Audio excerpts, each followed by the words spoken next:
Bien,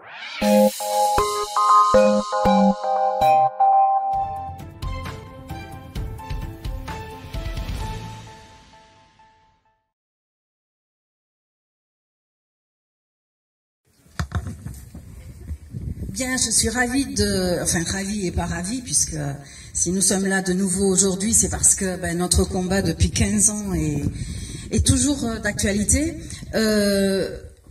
3 points. 1, on l'a dit et on le redira assez, mais c'est le gros point de pression pour l'instant auprès de la multitude des élus que l'on sollicite sur le financement. Donc, c'est un coût pharaonique, comme plusieurs l'ont dit. C'est 14 milliards d'euros, c'est 10 milliards pour Bordeaux-Toulouse, c'est plus de 4 milliards pour Bordeaux-Dax. L'État est prêt à donner 4,1 milliards d'euros pour ce projet, mais qu'il les donne, bon sang, mais qu'il les donne pour les lignes existantes, pour la modernisation des lignes existantes. Pourquoi? Parce que la LGV, elle, ce qu'elle fait, c'est qu'elle favorise les liens entre les métropoles. Mais elle est où l'équité de l'aménagement du territoire? Elle est où l'équité sur l'accès au transport de tous? Une LGV, on ne fera que la voir passer. Les lignes du quotidien, la modernisation de ces lignes, ça va amener plus de trains, plus de régularité, plus de fiabilité dans les horaires.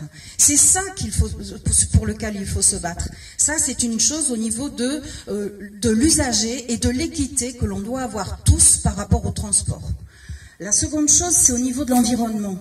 C'est quand même 4800 hectares qui vont être impactés. Dans ces 4800 hectares, vous avez 3000 hectares qui concernent des terres agricoles, des terres viticoles, des terres naturelles, de la forêt.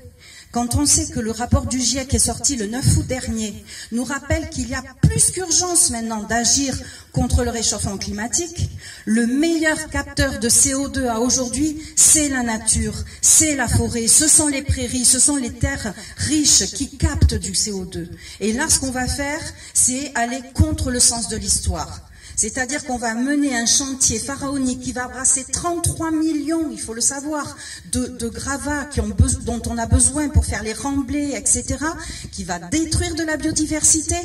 La biodiversité va de pair avec, évidemment, le réchauffement climatique. Donc c'est un non-sens et même c'est un contre, ça ne va pas du tout dans le sens de l'histoire. Donc ça, c'est la deuxième chose. La troisième, il faut défendre nos terres, quoi. Et nous, on l'a vu au sein de la région, le dernier mandat, si vous voulez, nous étions dans la majorité, les écologistes et les citoyens que nous formions sur notre groupe à la région, nous étions dans la majorité et nous avons obligé Alain Rousset à ne pas mettre un centime. Et on l'a obligé à tenir sa promesse, cet engagement de cet accord que nous avions en début de mandat, de ne pas mettre un centime sur ce futur projet qui est destructeur, coûteux, injuste. Donc ça, c'est très important d'être solidaire, d'aller voir et de mobiliser l'ensemble de vos élus. N'oubliez pas qu'on n'est pas seul. Le département du Pays Basque a voté contre.